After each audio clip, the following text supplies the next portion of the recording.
separuh sebenarnya buat Nathan. Tapi ya ada item yang di buff juga. Jadi let's see aja apakah memang Nathan di sini bakal cocok untuk kembali lagi atau memang masih available untuk dipakai after the patch. Yes. Di match pertama pembukaan hari ini kita bakal langsung menyaksikan tim Indonesia akan berhadapan langsung dengan tim Philippines. Dua region yang selalu baku hantam di seluruh turnamen official. So langsung menuju ke dalam Snapdragon Talent Season bersama dengan Ranger Mas dan juga Wawa Cekut. Oke. Ya, Roger sebagai jungler yang dipakai ya. Dan ini berarti Rebellion juga mereka mengincar early snowball. Kalau mereka gagal untuk mendapatkan early snowball tersebut, mereka bisa mengandalkan nantinya Nathan yang memang Nathan di sini cukup major ya untuk nerfnya tadi. Kalau kita bilang bagaimana pasifnya sendiri hilang 5%, 70 ke 65%. Tadi yang kita bilang basic attack dari replikanya juga sudah berkurang 50%, jadi itu angka yang besar banget.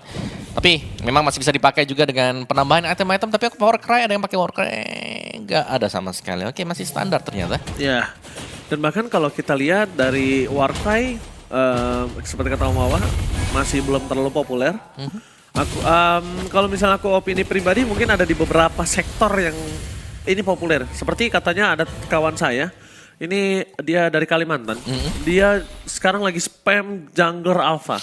Katanya Warcry ini sangat kuat untuk alpha jungler katanya. Bisa ya, bisa sih. Kalau aku malah nge-spamnya Warcry itu sama Master Assassin. Mantan manajer MPL, tim MPL dulunya, season 1. Kayak pernah dengar ya itu Iya, ya. iya.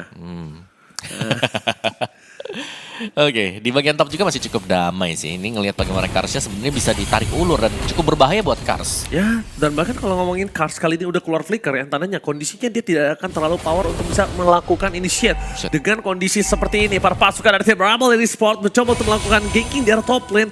Dengan insting dari Ukir dan juga Ryota, tandanya mereka harus mundur ke belakang. Tapi Andrew kali ini tidak mau tinggal diam. Dia bakal coba di poking damage. Di depan sana para pasukan dari tim Smart Omega melakukan Kating. Kalau ngomongin Kating sekarang, Ukir belum ada di posisi yang power untuk Kating, Om. Untuk di early game memang masih cukup tertahan juga ya. Auditisi bakal berusaha untuk mendapatkan level 4 tapi Chaknu akan duluan level 4 jadi setupnya mungkin bakal dipegang oleh Andoryu. Wow, charge from Chaknu. Cak Mamba langsung ada di sana sama Vincent. First blood di tangan dari seorang Ryota. Mereka tertakedown tanpa ada following up sama sekali. Tapi Kars, it's coming. Damage dari from Walter Osaki dengan Mad Run yang memiliki dari Smart Omega. Cukup selesai begitu saja. Dengan adanya kondisi seperti ini, mereka akan coba kehilangan turtle mereka. Dan Retribution is on point from Andoryu. Yes. Kali ini satu-satunya menyelamatkan Smart Omega. Karena kalau tadi tidak ada Retribution, aku bisa lihat Smart Omega akan ada beberapa yang tumbang. Ya, dan bahkan tadi memang Vincent posisinya masih jauh ya. Terlalu jauh bahkan untuk bisa memberikan damage dari Retribution itu sendiri. Sementara ada Recall di bagian bawah kelihatannya memang bisa digunakan oleh Jom, di mana dia berhasil untuk memaksa lawan. Ini untuk kembali recall dan bahkan bisa unggul levelnya juga. Jadi sedang terpressure sekarang. Ini untuk D-nya di bagian bawah sana dan Jom sudah punya satu Corrosion Sight. Masih cukup early mungkin untuk itemnya dia. Mungkin masih akan menunggu satu item terlebih dahulu sebelum bisa jauh lebih efisien lagi. Oke, kalau ngomongin soal efisien, Om Wawa, kayaknya aku melihat kondisinya early game yang sangat kuat di Smart Omega. Tapi dia harus pegang ini, dan kalau bisa dia pegang ini sampai ke arah late game, ini bagus untuk dia. Cuma power yang dia miliki adalah melawan Nathan dan juga Roger di late game. Lihat, kondisi Andoryu kali ini bakal coba dihantam oleh para pasukan dari tim Rebel Esports dan Cak Mamba. Dia ngebuka vision yang sangat jelas. Dia ngedeny permainan dari Rebellion untuk bisa memakan sosok dari Andoryu yang menurut aku dia nggak cukup wise untuk berada di arah bottom lane terlalu lama seperti tadi. Ya, terlalu dalam juga ya. Berada di belakang dari Autoritarat jelasnya kurang menguntungkan untuk posisi dia dan nice penalty zone. Oke, nice penalty zone, tapi nampaknya tidak akan terlalu berarti dengan flicker yang dimiliki. Cuma ada kurang respect yang aku lihat di Smart Omega. Nobody Why Gaming, Heavy CC, Swallow dan juga Auditisi. Ini bisa membalikan keadaan dengan sangat cepat. Entah di turtle kedua, entah di turtle ketiga, atau lot pertama. Ya mungkin kondisinya lebih ke Kars kalau memang kena ya untuk onwardnya. Karena buat yang lainnya seperti penalty zone mungkin atau dengan Minion Fury-nya. Itu masih bisa di-dodge jelas dengan flicker. Tapi kalau udah kena onwardnya biasanya chance CC-nya nggak bakal bisa dihindari lagi oleh tim lawan. Sementara Smart Omega memang mereka masih unggul tapi bukan keunggulan yang cukup jauh juga ya. Bagaimana kita sering melihat sebenarnya tadi selain dibawakan sebagai mid laner. Ini untuk Rebellion Esports. Dan karena mereka gak dapetin early-nya sekarang mau gak mau agak sedikit tertahan juga. Dan menarik ya karena Vincent dengan satu War X langsung dibayar untuk di awal-awal. Jadi War X yang sekarang adalah penggabungan dari Bloodlust X plus War X. Jadi dia masih inherit juga ya atau mewarisi beberapa status-status yang bisa dimiliki dari WarX juga. Oke, bahkan Turtle berikutnya di depan sana, Vincent is coming dengan partner retribution dan juga Lekan Pounce menyelesaikan Turtle dengan sangat baik. Damage tambahan Joe tidak terlalu berasa di depan sana, Under You, damage terlalu besar, Wojak Mamba, Watch is on point, berhasil mendapatkan team fight yang sangat kuat berkat adanya Grok. Tapi di balik itu semua, D tidak tersentuh. The untouchable D, no purify bahkan kali ini masih di tangan D dan dia bisa melakukan solo pick up terhadap Ryota. Meanwhile, Swallow terperangkap tidak ada jalan untuk pulang dan instant pick up pun terjadi. Under You with a password menumbalkan Swallow di depan sana dan Vincent kembali tumbang di point kill yang kedua. Early game pressure Smart Omega is benar-benar mengerikan. Ya, mereka udah dapetin supaya untuk early pressure-nya ya. Karena kita melihat bagaimana Roger yang memang diplot ini untuk bisa menangin di early game-nya. Kalau dia dapat lebih mudah nanti untuk Rebellion Insult bisa dapetin kemenangan permainan. Tapi sekarang mereka terpressure untuk di early game.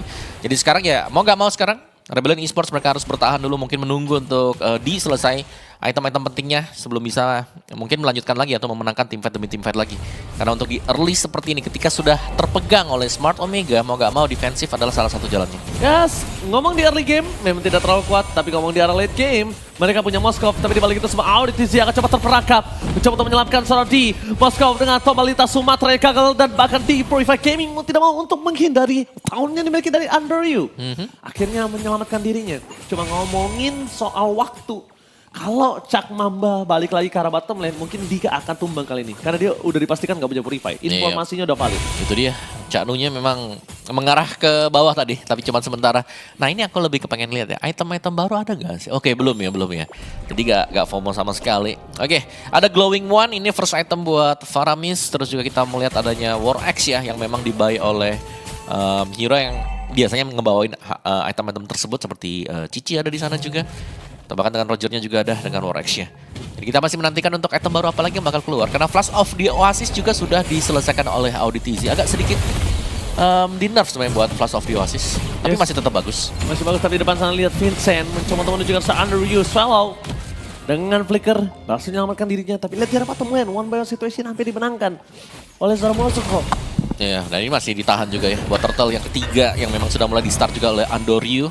Masih bertahan cukup lama, ini bukan Lord, jadi gak ada penambahan status damage ya selama sekali hit. Tapi team fight kembali terjadi dengan Heavy CC hanya mendapatkan satu pin.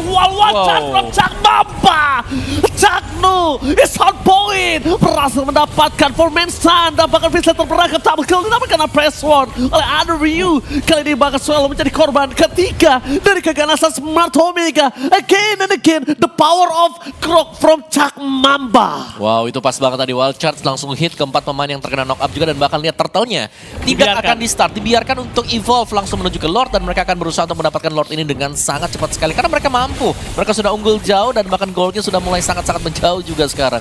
Sebagai mata di barisan depan, Chuck Nu-nya ini udah bersiap-siap juga, udah dia jadi vision aja. Karena di belakangnya itu udah ada Jom kan, Jom Ryota udah bisa ngasih damage yang cukup. Omawa, bukan tanpa alasan dia pernah mendapatkan juara MSC dengan execution-nya. Tapi itu dia Chuck Mamba. Salah satu pemain yang benar-benar masih bermain dari cukup lama. Dan bahkan sekarang kondisinya 4-man stun berhasil membalikan seluruh keadaan Rebellion Esports yang udah mereka pegang. Gold swing makin jauh dan Lord Advantage kali ini udah mulai bergeser di 2000 gold. Iya, menuju ke sebenarnya 3.000-an juga ya, hampir ke 3.000-an. Tapi kita bisa melihat bagaimana Jomnya juga sudah diberikan orange buff-nya. Mereka sudah sangat pede sekali dengan marksman mereka yang akan bisa memberikan impact besar. Slow push bagi Smart Omega, mereka akan membiarkan Lord ini berjalan dengan sendirian saja. Bagaimana untuk di barisan depannya ada Andoryu yang memang sudah bersiap-siap ini untuk bisa pegangin siapapun juga itu. Dia onward ke Chuck Nu, tapi bukan target yang benar-benar pas juga karena dia Chuck Nu adalah roamer yang sangat tebal dan bahkan kalau terkena onwardnya dia sewaktu-waktu bakal bisa kembalikan dengan wild charge. Betul, aku setuju banget. Poking damage jadi nggak terlalu wise kalau mau sekalian ke arah belakang, sama-sama nge-zoning out untuk kedua belah pihak. Dengan ditutupnya ada Chuck Nu di sini membayang time kembali dengan minion di 3 wave yang kali ini mendorong secara bersamaan. Menuju ke arah best turret dimiliki dari tim Rebellion Esports dan langsung ada diri pasal menyelesaikan Ram dimiliki dari tim Smart Omega. Nampaknya damage terlalu besar, berhasil mendapatkan satu poin dari Auditz dengan Average Ward yang mereka miliki. Meanwhile di arah bottom lane dengan kondisi dari flicker dari Joan mau tidak mau dia harus mundur. Walaupun dia punya power, walaupun dia punya gold yang cukup banyak. Tapi kalau dia memaksakan di depan sana, dia akan tumbang. Ingat di ini magical damage, Wind of Nature nggak akan ada gunanya. Betul, betul. Dan jangan lupakan bagaimana tadi kita melihat biasanya nih Nathan itu bisa clear lane cepet. Tapi sekarang ya dengan entropy yang sudah dibuka juga kita masih melihat Nathan yang damage-nya ini masih pas-pasan. Jadi masih mengandalkan item ternyata sekarang untuk Nathan. Alright, tapi nampaknya di mid lane dengan kondisi yang tidak akan dilepaskan oleh tim Smart Omega. Karena dia tahu Om, after menit 15 mungkin kondisinya akan berbeda. Betul, betul. Karena ada Nathan juga ya. Defensif jelas masih bisa juga. Jadi ini better mereka bisa keep up the pressure. Jadi Smart Omega mereka terus-terusan untuk bisa memberikan constant pressure untuk Rebellion Esports. Memaksa mereka untuk keluar dari base mereka. Atau setidaknya memaksa adanya force error yang dibuat oleh Rebellion Esports. Tapi saya suka nih, satu item yang memang lagi di buff juga. Andor Ryu. Dia banyak Thunderbelt tadi. Ya. Jadi bakal dapetin buat permanen hybrid defense setiap kali memberikan attack ke lawan. Yes, benar setuju. Ada efek slow juga yang bisa dipakai dari sana. Jadi ini akan impactnya untuk jangka panjang sangat bagus sekali. Oke, dan bahkan Swallow terperangkap kembali Flicker for defensive. Chakdu dengan adanya console gaming. Dengan penalty zone tidak ada following up karena lihat di arah bottom lane mereka diikat dua pemain dari Team Rebellion.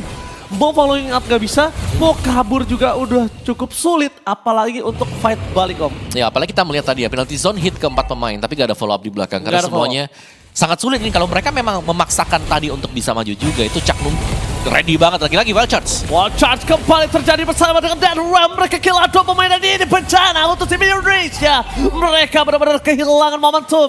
Hanya tersisa dua pemain saja. Swallow datang sekalipun tidak akan bisa terlalu menyelamatkan. Dan minimal Swallow bisa membantu clear minion, that's it. Dan lihat fokus menuju ke best turret. Gak boleh apapun terjadi. Dan game pertama di tangan dari Smart Omega from Philippines. Wow, fast pace tempo yang dibawakan oleh Smart Omega. Meskipun dengan tank jungler ternyata mereka masih sanggup untuk memenangkan game ini. Bahkan di